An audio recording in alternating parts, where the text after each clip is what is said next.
Chị Hàng chị vẫn còn nghe nhạc to luôn nghe.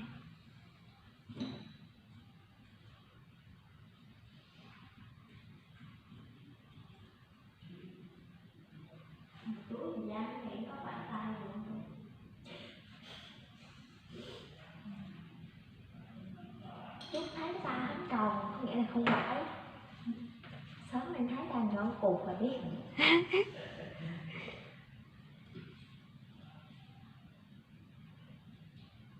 Giống vậy. Giống chặt đất.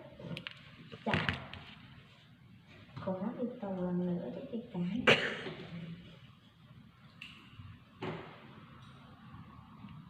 Nói là tự thiệt. Tưởng đi tù thiệt. Không tỉnh mình mà tỉnh. Sót đi quá cho kẻ tỉnh. Mình giòn. Còn hãy mũi cho phải.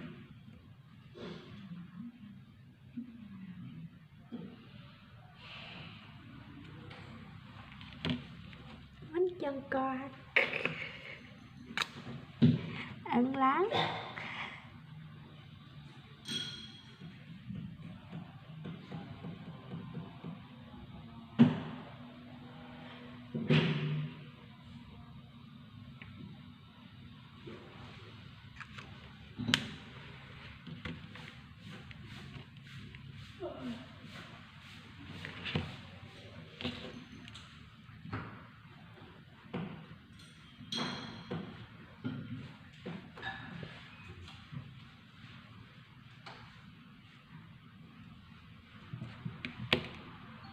Lại bỏ này.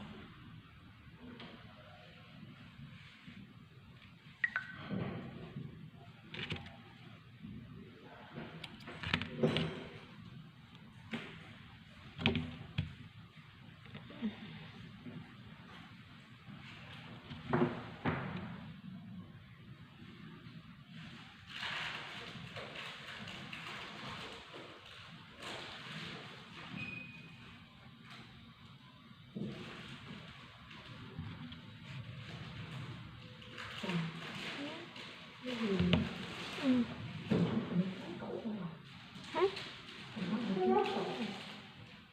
Hả? Thì một kinh đó.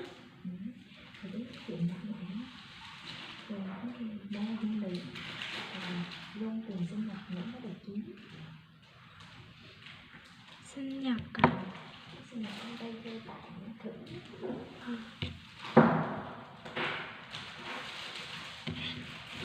Chứ cái nó cũng không ổn định đó bà.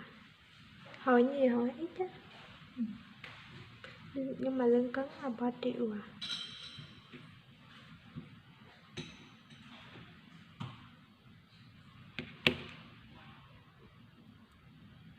Học xiên đi lòng cho nó cân chứ mình lòng cho nó chắc mình không theo nó.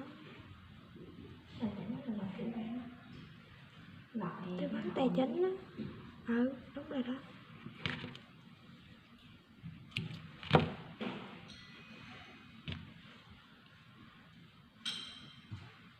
Tư vấn 3 món rồi.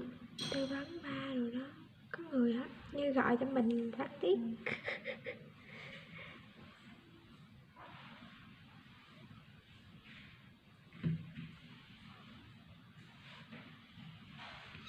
Ôi, mùi nước mắm. Mùi nước mắm.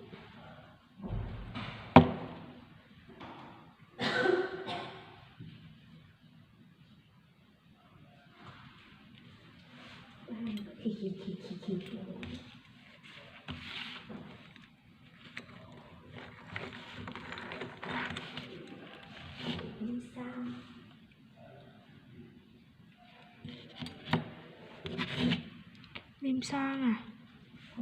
Thọ cũng bị viêm son đó. Thọ này cũng bị viêm son rồi.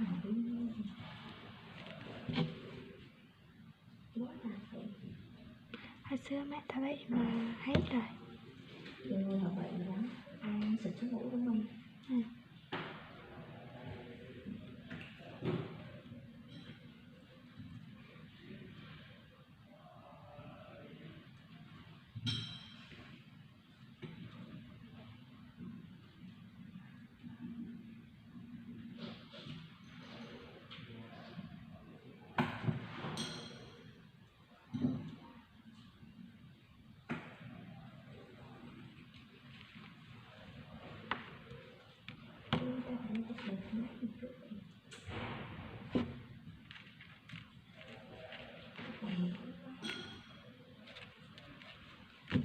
đưa kìa. Không.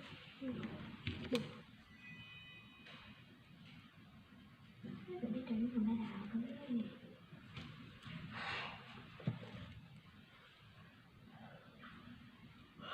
Mình lấy ốm quá mặc quần cũng vừa không mặc được luôn. Quần ta đen á. Không, không cho. Dạ. Nói tiếng giúp nha. Cái bút này là e lái đâu. Mà chờ đòi. Tao á. Tao đó. Tao.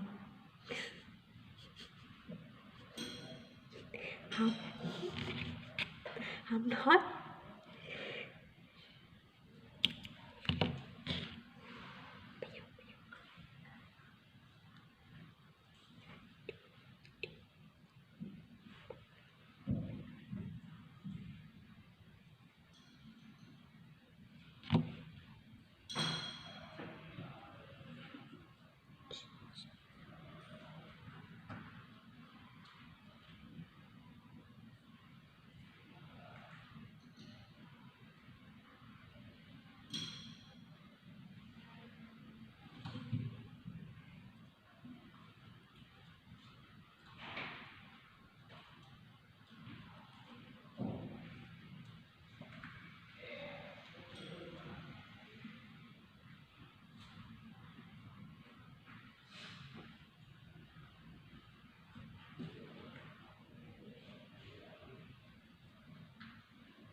Gì thế?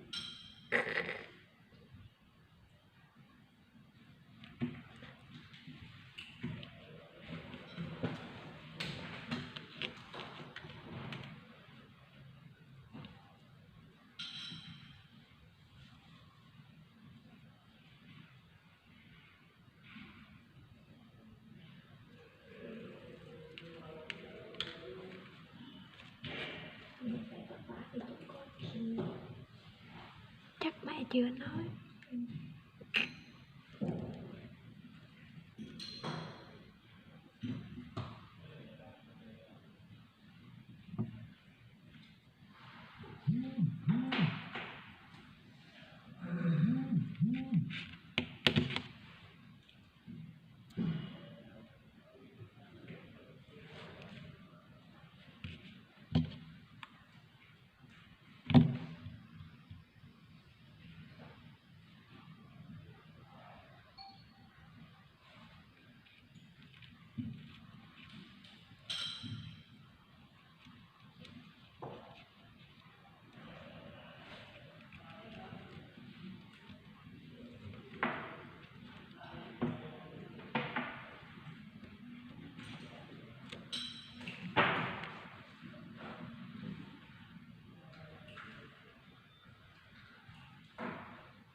Mày đang ca tụng chút đó giống.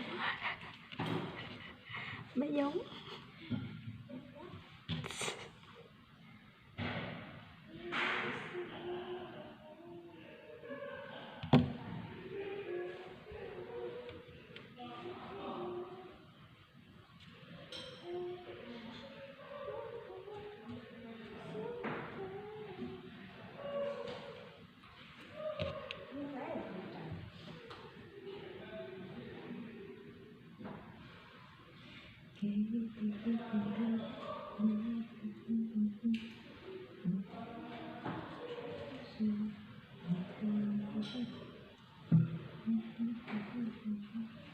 mẹ em được con cần ra.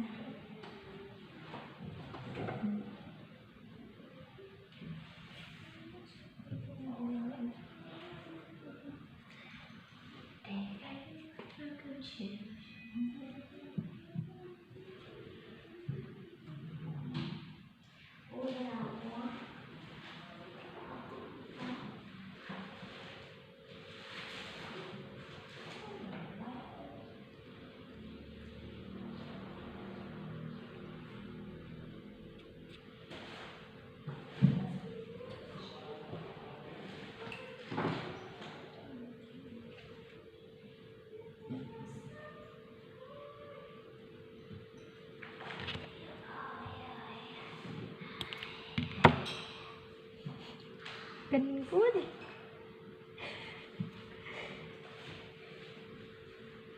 Chị Trâm nói đó, chị Trâm nói kinh quá. Chị Trâm nói kinh quá.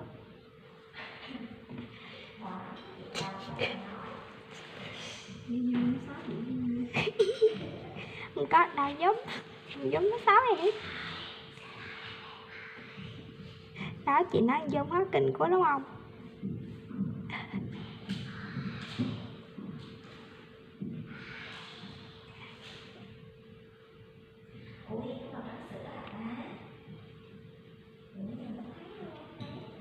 Thì đó, tôi đang là bà Jack